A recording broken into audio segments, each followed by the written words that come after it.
Morning. It's good to hear everybody's out here. First off, thanks to Governor Scott. Rick and Ann are good friends, Antoinette and I, and we appreciate the chance to come back and share with you all.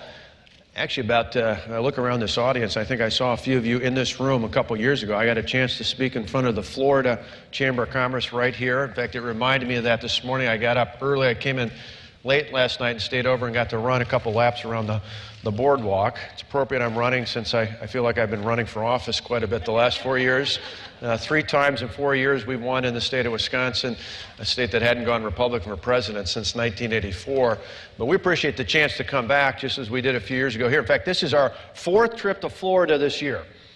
4th time we've been into Florida this year alone. I think back over the last few years, it wasn't just to be here, literally in this facility for that Florida Chamber of Commerce meeting, but over the last few years as governor, we've been everywhere from Orlando to Sarasota to Tampa to St. Petersburg, certainly down in Naples where there's a lot of Midwesterners, and Bonita Springs where my wife and I have an aunt that lives down there, and in Fort Myers, over in Miami, certainly in West Palm Beach, Fort Lauderdale.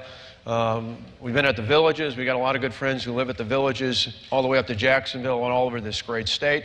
And so we appreciate the chance to come back and share a little bit with you today. And appreciate Rick inviting me and a number of other folks who either are or like me are thinking about maybe the possibility of taking the next step to help this country go forward. And so I appreciate the chance to be here. It's not, though, just trips to Florida as a governor, even years before. My kids are 19 and 20, obviously coming to a place like this when they were younger, whether it was at Disney or some of the other attractions. But some of my earliest memories of Florida actually go back to when my grandfather, my Grandpa Walker, Al Walker, was a machinist for 42 years at a place called Barbara Coleman in Rockford, Illinois. He was a machinist for 42 years, and he loved fishing so much he saved up almost all of his life savings, and not long after his retirement, he and my Grandma Marie bought a place, a small little home in Fort Myers, not Fort Myers Beach, but in Fort Myers in the middle of town, so that he could go fishing just about every day. And I can remember in the early 70s coming down to visit, and then not long, I think it was about 71, if I remember right, that Disney World opened up here. And so I think in the early 70s, we made one of the first visits here. A lot more has grown since then. I mean, that was a little spot. For me, it was a big spot as a kid, but a lot has changed since then, not just in Orlando, but across this great state and across the country.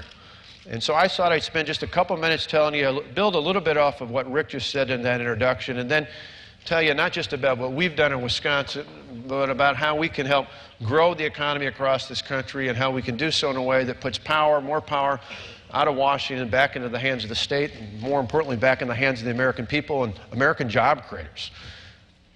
We, as Rick mentioned, we came in, we faced some pretty big challenges 4 years ago, just like Rick did here in Florida. I mean, by the way, he's been introducing all of us, a state that had 11% unemployment, now down to 5.6%, a state that was losing jobs. And you think of the hundreds of thousands of jobs it created here. He's provided tremendous leadership so that all of you and others that you represent as job creators in the state could be a part of the Florida comeback. I'm excited to be here because what gives me hope and optimism for America is happening in Florida, it's happening in Wisconsin, it's happening in Michigan, it's happening in states all across this great country.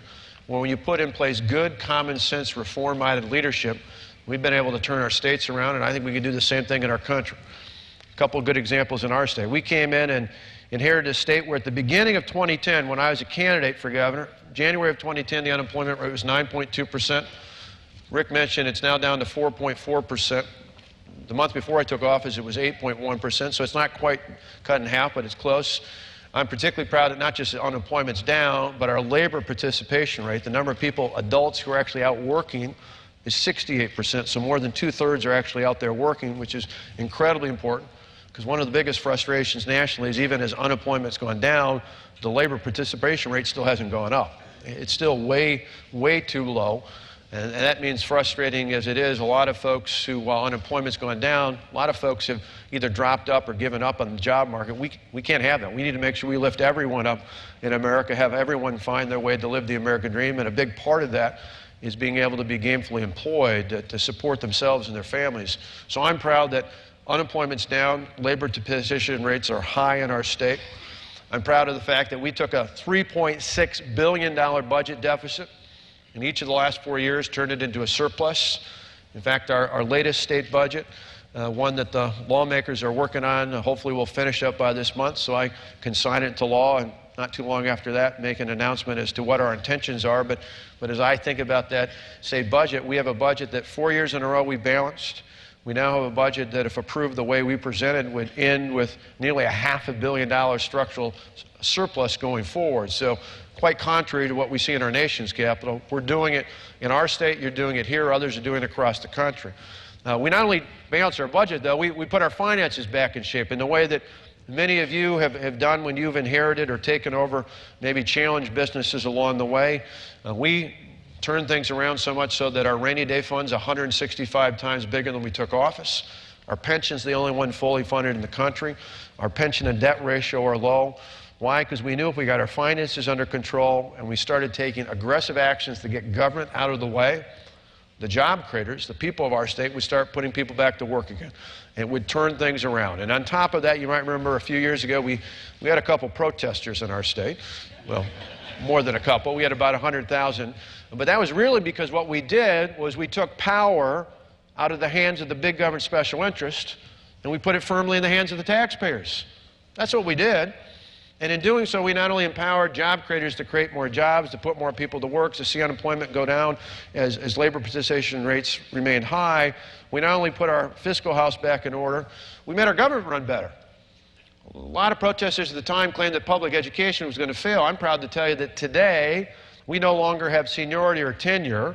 That means we can hire and fire based on merit. We can pay based on performance. That means we can put the best and the brightest in our classrooms, and we can pay them to be there.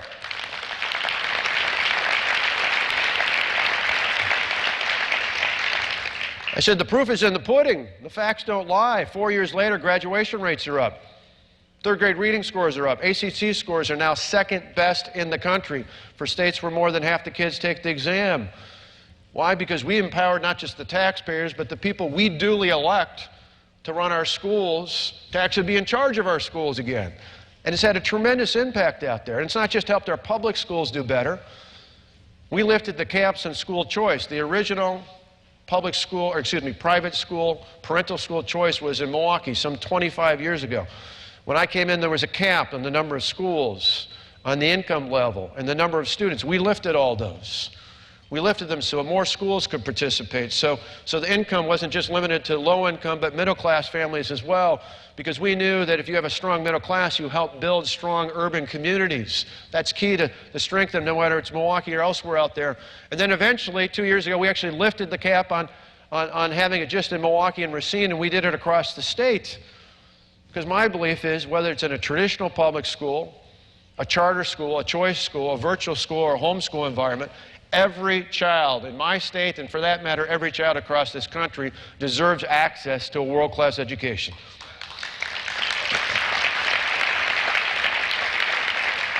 I would tell you that's not just a moral imperative, and I believe that. I've got two sons who are now in college, but when I came in as governor, both were in public schools. I got two nieces who are in public schools.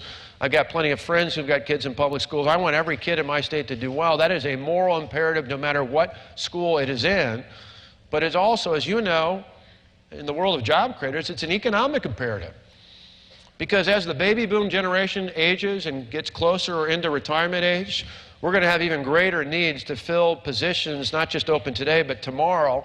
And we got to make sure that not just as a moral imperative, but as an economic imperative, we make sure that all of our sons and daughters have the education they're going to need to succeed. Not just through high school, but whether it's in a 4-year or a graduate level program, or it's in a 2-year associate program or an apprenticeship program, there is a place for everyone to succeed. Instead of debating about how low wages are going to be like some do, we should be talking about how do we help people get the skills and the education and the qualifications they need to succeed in this economy going forward. That is both a moral and an economic imperative. And so we've done those sorts of things in Wisconsin. As Rick mentioned, some of those things you might not know about. You say, oh, that's the guy that took on the big government union bosses. Well, we did all that. And we made Wisconsin the 25th state in the nation to have the right to work. Who would have thought that in the industrial Midwest? We did it in terms of lawsuit reform and regulatory reform and other things like that. I tell you that if a state that hasn't gone Republican for president since 1984 can not only see those reforms enacted, but elect me not once, not twice, but 3 times and actually gain majorities in both houses of the legislature. Why? Because our reforms are working. There's no doubt, we've shown it here in Florida, we've shown it in Wisconsin, we've shown it in plenty of other states across this country, that with the right approach, we can do the same thing when it comes to this great country that we live in. And let me give you a couple examples of that. First off, I think in this dialogue going forward nationally, we need to have more talk about growth. You know, there's some in Washington, like the President and Hillary Clinton, who I think measure growth in America by how big the government is, by how big Washington grows. I don't think that's a big reach out there. Think about it. Last year, 6 of the top 10 wealthiest counties in America, you know where they were? In or around Washington, D.C. In or around Washington, D.C. I think for the rest of us around this country, we understand that growth comes in cities and towns and villages all across this great country, that people create jobs, not the government. And the best thing we can do is just get the government out of the way. Whether it's lower taxes, I'm proud in our state, even with tough economic fiscal times, we lowered the burden on our hardworking taxpayers by some $2 billion. We lowered it on individual. We cut individual rates across the board. We reduced the number of brackets. We reduced it on employers, particularly in key industries like manufacturing and agriculture. We did it for our job creators. We lowered property taxes on businesses and also on individuals so that today, property taxes are lower today on an actual property than they were 4 years ago. Not lower growth, they're actually lower dollar-wise than they were 4 years ago. Why? Because I think you put more money back in the hands of the consumer and the employer, that money is better spent than it is in the hands of the government overwhelmingly. In fact, sometimes people joke in my state in the Capitol, they ask, why am I so focused on reducing the tax burden?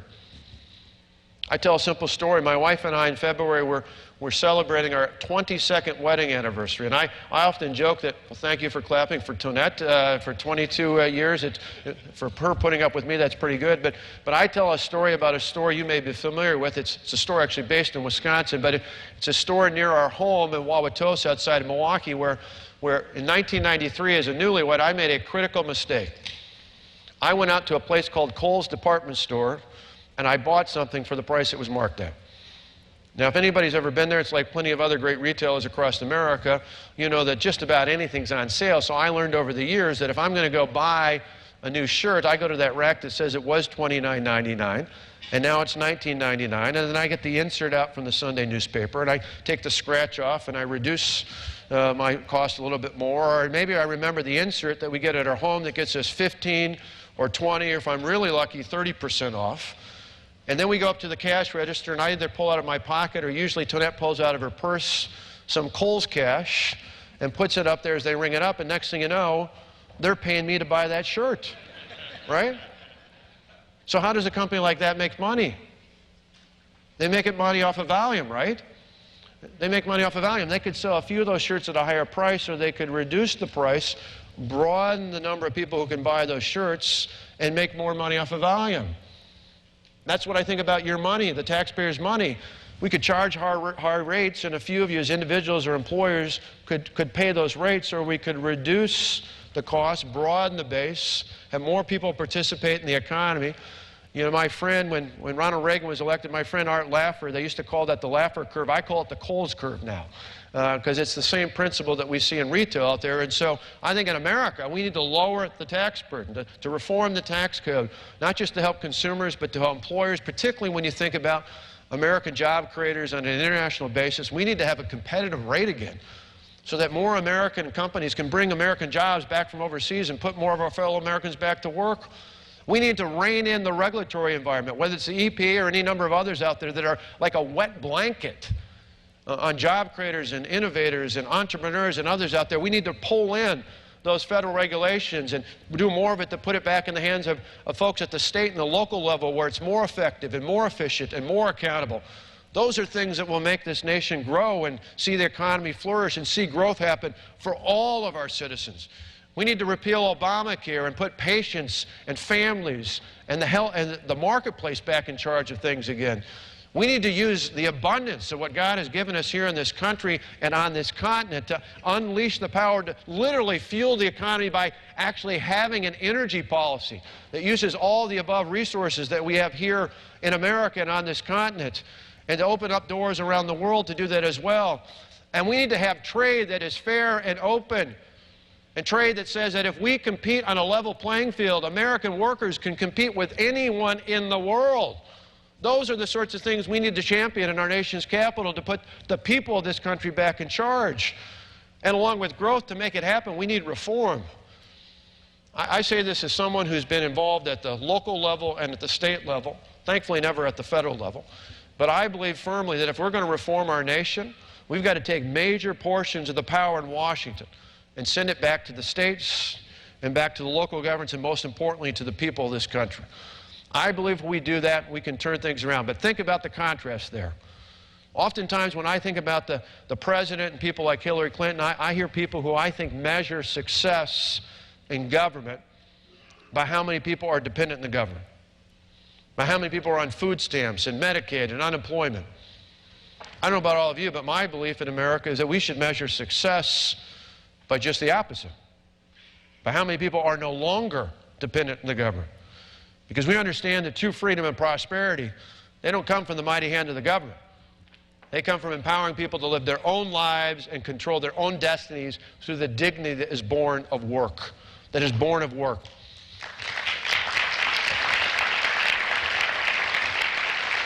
I think back as a kid, I remember growing up in a small town, south central Wisconsin, and my first job was washing dishes at the Countryside Restaurant. I moved up to the big time after that. In the high school, I started flipping hamburgers at McDonald's. In fact, funny story, I was flipping hamburgers at a small little town of Delavan. Just down the way, about 15 miles down the way, was my friend Congressman Paul Ryan. He was flipping hamburgers in Janesville at the McDonald's there.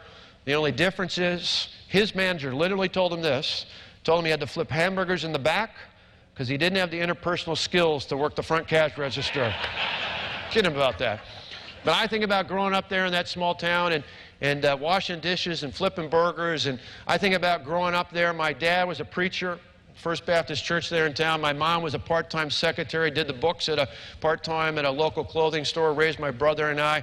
I think about my grandparents. On one side were farmers, where they didn't have indoor plumbing until my mother went off to junior high school. My other grandparents, you heard me talk about my Grandpa Walker, who retired down in Fort Myers, but he lived and worked for 42 years as a machinist. For my brother and I often look back and realize from our parents and our grandparents, we didn't inherit fame or fortune. What we got was the belief that if you work hard and you play by the rules, you can do and be anything you want. That's the American dream. That's something we need to unleash here again in this great country.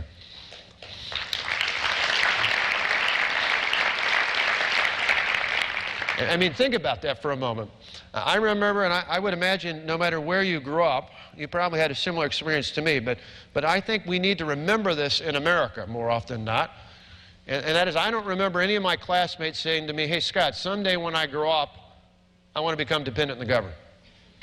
Nobody signed my yearbook, Dear Scott, good luck becoming dependent on the government, right? That's not the American dream. And yet somehow we act like that's okay, that's acceptable. And not only for those who are like me, and many of you here may have been blessed to be born in this country, I'd say even more so for the amazing people I've met over the years. Just remarkable people I've met who come to this country from somewhere else.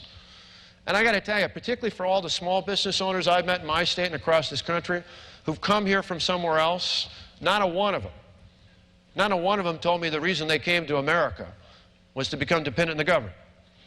No, quite the contrary.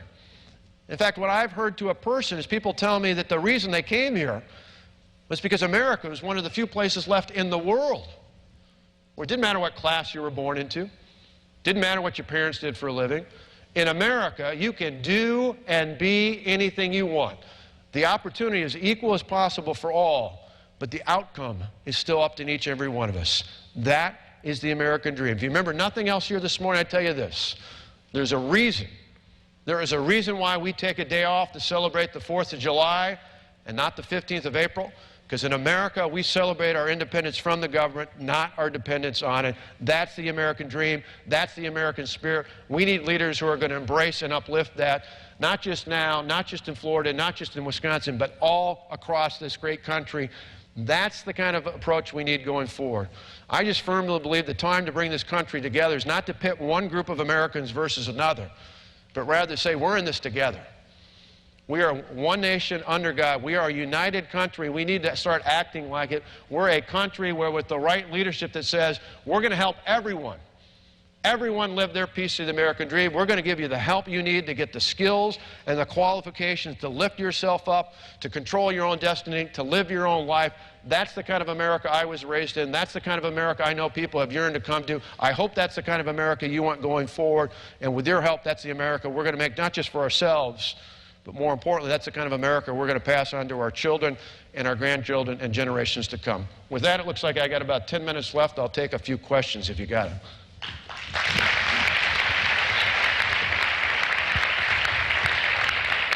Sure. Should I go? I'll go to the. I was going to point to you, but if somebody will go over here in a second, I'll go with this one here, and then I'll have somebody come over either there. I'll try and move around as quickly as possible. Thank you, Governor. Bob Longs here, sort of Florida. First of all, I've read your books, great books, and congratulations on the Iowa straw poll. Anyway, there's two quick questions. One, how do we get more people in the Republican tent? I mean, we really are having trouble diversifying. I think we lost the last election because we didn't have enough people in our tent. What's your thoughts on that? Secondly, I'm in manufacturing, and it's a struggle, not just because of the taxes, more so because of regulations. And it seems to be very hard. Our governor's helped me a lot, but it's very difficult to overcome all the regulations. So I'd like your comments on that. Thank you. Sure. Two different parts. I'll go in reverse order. Manufacturing, something I know very well in Wisconsin, but it's important all across this country. Two key elements to what I hear are the biggest barriers from the manufacturers I talk to every week, sometimes every day. It's regulations and workforce. I don't know if that's true with you. You said regulation, part of it. Regulation, I think one of the key things, one of the things I'd love to see the next Congress and the next president hone in on is pulling major portions of Washington and sending it back to the states. This would be one of those. For example, when you think about the EPA as a good example, every state has an equivalent of the EPA. Every state that has it, not that they're all perfect, but they're much more effective, much more efficient, and certainly much more accountable at the state and the local level than they are in Washington. Why not take major portions of the funding and responsibilities of the federal government in that regard, in natural resource protection, and send it back to the states and leave limited role, if any, for the EPA to be mediating between interstate disputes over compacts where you've got bodies of land or water that go over multiple state lines, but leave the rest at the state level, where all the folks here who live and work here and play here and raise children here, you all want clean air, clean land, clean water, just like I do in my state and others do across this country. But why not leave it in the hands of the people that you can actually work with and actually talk to at the state level as opposed to Washington? So I think that's a big part, not just when it comes to EPA, but a whole series of other regulations. I think the quicker you get it back from the federal government to the states and to the local governments, the better. I often call Washington 68 square miles surrounded by reality. So I think you get it back to reality, we're better off. And on the workforce side, the other part is that's a good example. The federal government has all these workforce investment programs out there. Again, I'd send them all in a block grant back to the states and say, hey, let the states work with the regions and the local communities where you all know, as job creators and the people you work with, much better insight as to where to plug things in. We've tried over the last few years. We've made major investments in our apprenticeship programs and in our two-year technical colleges at the state level. But we didn't just give them a blank check. We said, we'll give you more resources, but you show us how you're filling the needs of job creators and filling the needs of students within your communities. So some of our colleges, there are more highly skilled welders and machinists and fabricators. Others might have diesel technicians and truck drivers. Others may have certified nursing assistants. It all really goes to where the demand is, both from the student and from the employer. And I know in manufacturing, I think that's more than just workforce development or career development. Often it's economic development, because the manufacturers I hear say, I got 5 welding positions open right now.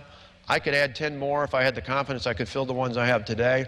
Nationally, we need to get that money out of Washington and send it back to the states where it can be deployed to meet those very needs.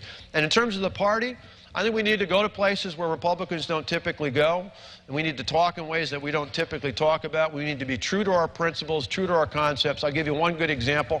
Last year, when I was up for election again for the 3rd time, we won again, but we carried, and one of the polls, exit polls, showed We went 49-48 amongst 18 to 24-year-olds. That's largely unheard of for a Republican. We actually went to college campuses, we organized, we went out to where young professionals were. We laid out the difference, which I think is not unlike the difference we might very likely see in this presidential election. For example, I think Hillary Clinton believes in Washington knows best, top-down approach that says we'll tell you what to do, when to do, and how to do it. I think that is tired. I think that has failed. I think that's something that should be left in the past. I think the contrast to that, to young voters, as an example, is to say, we believe in an economy that should be built from the ground up. It's new and fresh and organic and dynamic that says, as long as you don't violate the health and safety of your neighbor, go do your own thing. Live your own life, start your career, build your own business. We're not going to be in the way. The other side wants to keep you under their thumb. We want to lift you up and every other American out there. Sure, go over here and then come over this way. Governor, I read your book and I thought it was a great read, and I just thought you might share, enlighten some of the people as a local elected official what it was like to have to deal with the American Federation of State, County, and Municipal Employees and the burden that had on local government and you as a county administrator back then. Yeah, great point, and thank you for your service as a local official. For 8 years, I was what was called a county executive. It's an elected position. I was the first and only Republican elected in Milwaukee County to do that. And people asked 4 years ago in the media, said, well, where did this idea to take on these big reforms come from? It must have been this group or that donor or this. I said, no, it came, as you can relate to 8 years, as I talked about in the book, 8 years of being a county official. Well, we tried to balance our budgets in creative ways. One year when the state government, and the state government did this even under Democrat leadership, state government cut aid to schools and counties, and so we had to do something to adjust to that. And so we looked at, instead of laying people off, we looked at doing for 4 months, 1 week a month, doing a 35-hour work week. Thought that sounded pretty reasonable. We even did it, we even tried to be nice. We said we'll do that 1 week, the 35-hour work week, we'll end for non-essential services. We'll do that on a Friday so people can take Friday afternoon off. We'll just tell it'll be easier to explain to the public that the offices are closed on Friday. We thought it was a nice advantage. Even though we weren't getting paid for those last 5 hours, to at least give our employees a chance to have a longer weekend. Asked me, said, no way. They said, go lay people off. They were much more concerned in keeping, for their more senior employees, keeping their ability to ratchet up their pension contribution levels for the retirement than they were in protecting some of the newer, earlier workers. Because remember, under most government contracts, under collective bargaining, last hired is first fired, last ends first out.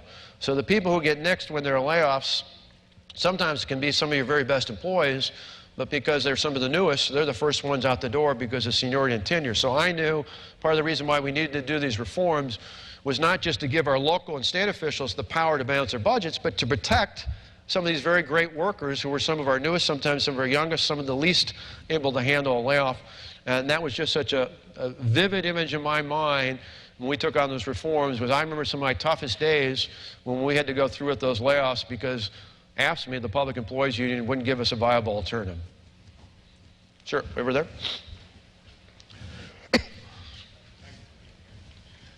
Just a quick question on your thoughts regarding Obamacare and a repeal. What do we do to protect the folks who have seen some of the benefits of Obamacare, the newly insured, these several million people who find themselves now with insurance? What's the transitional step and sort of the interim place to go from an outright appeal, from where we are right now, to an outright appeal? Well, I think you got to enact a repeal. You can have a transition as a part of it. You got to take steps to repeal it right away, because I think the American people overwhelmingly are demanding it for a variety of reasons, not the least of which, as a lot of you as employers have found here, as we found across our state and across the country, is the Affordable Care Act is anything but affordable.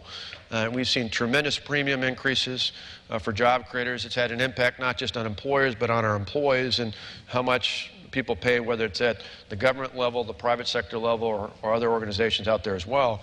But I think you're right, there has to be a transition. Part of that is there's an ability for there to be a market, if you will, for exchanges that's outside of government. There were exchanges before Obamacare. There'll be exchanges afterwards. And I think it's ways that we've got to level the playing field in terms of not just providing tax incentives for employer-purchased health care plans, but for individual plans, making it just as competitive for health savings accounts, doing it for flex accounts and other things of that nature. And where I think there's appropriate role for the government is in transparency. You know, we can do things like allowing purchase over state lines. We can do other things in that nature. But really, transparency is the name of the game. Because, I mean, think about it. If you all take your phones out and you look at them, I would wager the guess that all of you here know more about your cell phone plan than you know about your health care plan. Right? I mean, I got 2 kids, 19 and 20 now, but when they first got their phone, I knew I had to get unlimited texting, because if not, I was going to be in the poorhouse, right? And so we know about roaming, we know about all those things. So why do we know more about our phone? Because it's cell phone provider, you look at it, they can tell you what your options are, what you do. When it comes to health care, most of us know what? We pay $10 when we go to the doctor as a copay. We pay 10 or 15 or 20 bucks prescription drug copay. We don't really know what health care costs.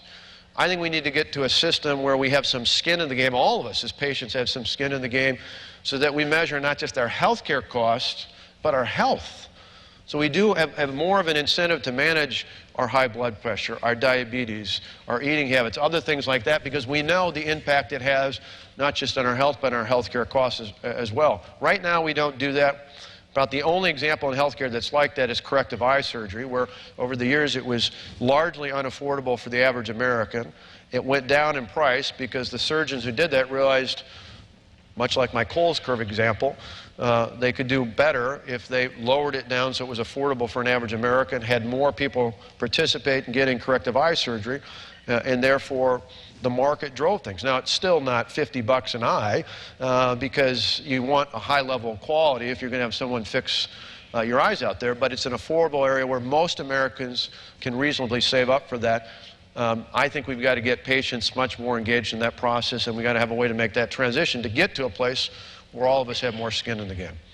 With that, I can see the blinking red light, so I apologize for not being able to squeeze in more questions. But again, thank you all. We'll be back many more times. We love the connection to Florida. We love Rick and Ann Scott. We appreciate you all for coming out and welcoming us here today. Thanks so much. Thank you. Good job. Make sure you walk the